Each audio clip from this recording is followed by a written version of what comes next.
মুখ্যমন্ত্রীর লন্ডন সফর নিয়ে কি বলবেন? ভালো কথা, এত চাপ এখানে এসে আরজিকর থেকে এই অবধি মনের চাপে বাইরে গেলে একটু মনটা ফুরফুরে হয়। ঘুরে আসুন, মানুষ শরীর ভালো থাকবে।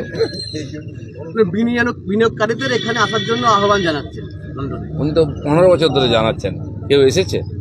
আর এখানকার যারা ব্যবসায়ী, এখনও ভালো ব্যবসা যাদের চলে, তারা বলুন তো গত 10 বছরে কোথায় ইনভেস্ট করেছেন? তারা সব বাইরে ইনভেস্ট করেছেন। বুঝতে পেরেছেন এখানে ব্যবসার কোনো ভবিষ্যৎ নাই, পশ্চিমবঙ্গের কোনো ভবিষ্যৎ নেই, বাংলাদেশ হওয়ার মতো যাচ্ছে। এত চাপ এখানে এসে আরজিকর থেকে এই অবধি মনের চাপে বাইরে গেলে একটু মনটা ফুরফুরে হয়।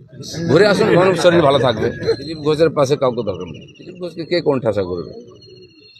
দিলীপ ঘোষ আছে, কারো দয়ায় নেতা হয়নি, কারো দয়ায় টিকে নেই। দেখুন, ইফতার পার্টি তো একদিন চলে এসছে, এখন মহাকুম্ভ শুরু হয়েছে, তারপরে যাত্রা শুরু হচ্ছে, নতুনভাবে সব শুরু হচ্ছে। মহাকুম্ভ ভারতবর্ষের দিশা পাল্টে দিয়েছে। কেন ইফতার যারা করে এসছেন, যারা, আমি প্রথমবারেই বলেছি, যারা রোজা করেন তার জন্য ইফতার, যারা রোজা না করে মেকি মুসলমান সাজে, তারা ইসলামেরও অপমান করছে। আর কিছু ইসলামে কিছু নেতা আছেন, চামচাগিরি করেন এই নেতাদের, তারা ডেকে নিয়ে গিয়ে ইফতারকে অপবিত্র করছেন।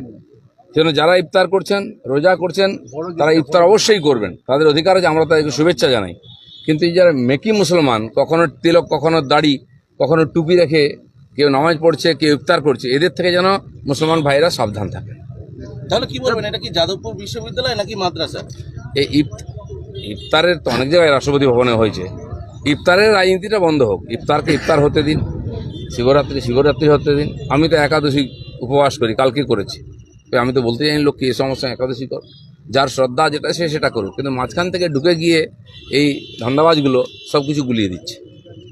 মুখ্যমন্ত্রীর বিধায়ক হুমায়ুন কবির আপনার পাশে দাঁড়িয়েছেন, অর্থাৎ আপনি যে বলছিলেন গাড়ি চাপা দিয়ে। দিলীপ ঘোষের পাশে কাউকে দরকার নেই। দিলীপ ঘোষ একাই আছে, আর দিলীপ ঘোষের সঙ্গে তার পার্টির কর্মীরা আছে, ঠিক আছে না? উনি ওনার মত বলেছেন, ঠিক আছে, প্রত্যেকে বলছে। উনি যদি আমার বিরোধিতা করতেন তো কি হতো?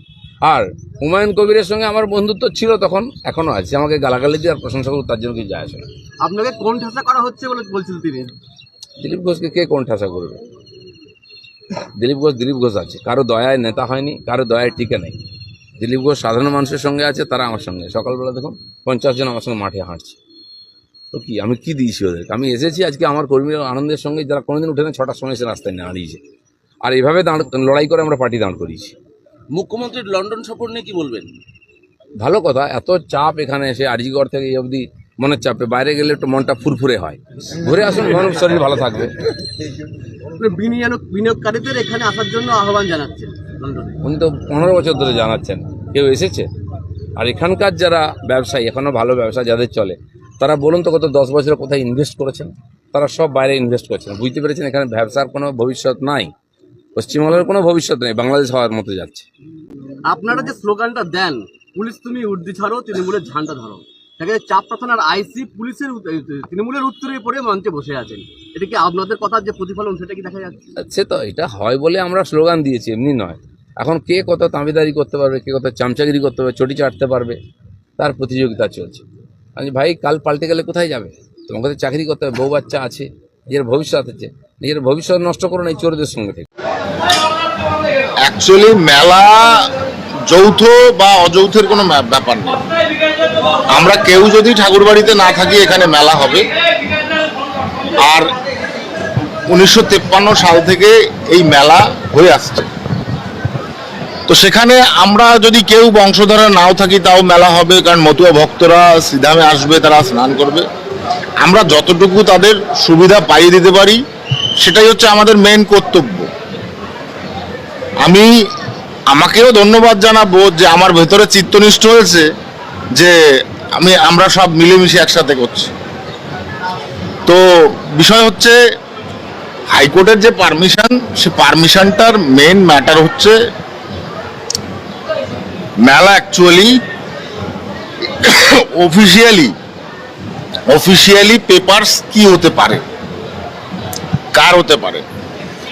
কারণ যখন মেলা এক করার কথা বলা হচ্ছে, তখন সেখানে মেলার বিভিন্ন ব্যয়, আয়, এগুলোর খরচপাতির দায়িত্ব নেওয়া, তো সেটা সবসময় একসাথেই হওয়া উচিত। কিন্তু অফিসিয়ালি যে রাইটটা আছে, সেটা কি হওয়া উচিত, সেটার উপরে বিবেচনার জন্যই আমরা মহামান্য হাইকোর্টকে এই আবেদন জানিয়েছি।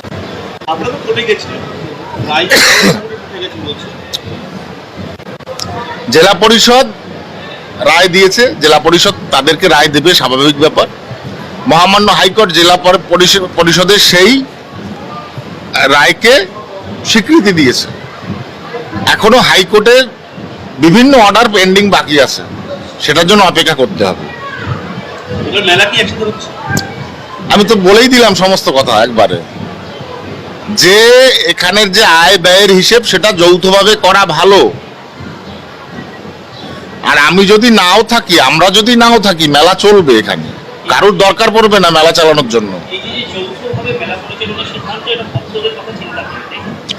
আরে একটা কেউ চাইবে যে কোনো জায়গায় বিশৃঙ্খলা ঘটুক, তা সেখানে বিনা কারণে বিশৃঙ্খলা ঘটছে, কিছু পলিটিক্যাল রিজনে বিশৃঙ্খলা ঘটছে, ধর্মীয় আধারে এই বিশৃঙ্খলাগুলো ঘটা উচিত নয়। আমি তো সেজন্য বললাম, আমি আমাকেও ধন্যবাদ জানাচ্ছি আমার এটা চিত্তনিষ্ঠ হওয়ার জন্য। সেবাই হচ্ছে ধর্ম, সেই সেবা ধর্ম আমরা করছি, আমাদের এটা পরম্পরা বাঙালির। স্বামী বিবেকানন্দ সবসময় বলেছেন, জীবে প্রেম করে যেইজন সেই জন সে বিশেষ্য। আমাদের সীমিত ক্ষমতার মধ্যে চেয়ে চিনতে আমাদের শুভানুদ্দায়ীর কাছ থেকে নিয়ে আমরা করছি, আরো কয়েকদিন করব। সরকারটা লন্ডনে কিছু সাংবাদিককে নিয়ে লন্ডনে একবার সামনের দিকে ছুটছে, একবার পিছনের দিকে ছুটছে। পুরো সরকারটা ওইখানে ছুটছে, দৌড়াচ্ছে। সরকারটা নেই, তাই বেলগাছিয়ার 100টি পীড়িত পরিবারের 500 জন লোক সরকারের পানীয় জলটুকু থেকেও বঞ্চিত হচ্ছে, অন্যান্য পরিষেবা তো দূরের কথা। আমরা 100টা পরিবারকে তারপুলিন দিয়েছি, অর্থ সাহায্য দিয়েছি। আমাদের পার্টির যেটুকু সাধ্য ক্ষমতা আছে আমরা সেই অনুযায়ী করেছি, আগামী কয়েকদিনও করব। অনুব্রত মণ্ডল, তার প্রপার্টি সব অ্যাটাচমেন্ট হয়ে গেছে, তার অ্যাকাউন্ট ফ্রিজ হয়ে গেছে, 2 বছর তিহার জেলে থেকেছেন, ভোর 3:30টায় রোল কলে উঠতে হয়েছে, বিকাল 4:30টার সময় ডিনার খেয়ে নিতে হয়েছে। তিনি এখন সভাপতি বীরভূম জেলা চোরামূল কংগ্রেসের। মার খেলে ভালো হতো, যা কিছু নাটক করেছে কল্যাণ বন্দ্যোপাধ্যায়, হুমায়ুন কবির। ওই দুটো কর্মচারীর কারোর কথারই উত্তর দেব না। দুটো কর্মচারী, একটা শ্রীরামপুরে হারে, মুসলমানের ভোটে এমপি হয়। কল্যাণ ব্যানার্জি শ্রীরামপুরে ভোটে হারে। আপনি লোকসভা নির্বাচন দেখবেন, শ্রীরামপুর উত্তরপাড়ায় হারে। আর ডোমজুর, জগৎবল্লভপুর আর চণ্ডীতলা থেকে মুসলিমদের ভোট পেয়ে যেত। যে জগদীপ ধরকড়কে অপমান করে, যার পায়ে জল দেওয়ার যোগ্যতা নেই, তার কথার উত্তর দিতে যাব। আর ওটার কথা তো ছেড়ে দেন, ওটার কথা বেশি না বলাই ভালো। অন্য কি প্রশ্ন আছে? ভোটার তালিকায় নবসিদ্ধদের নাম বাতিল করা হচ্ছে বলে অভিযোগ। হিন্দুদের নাম বাতিল করছে।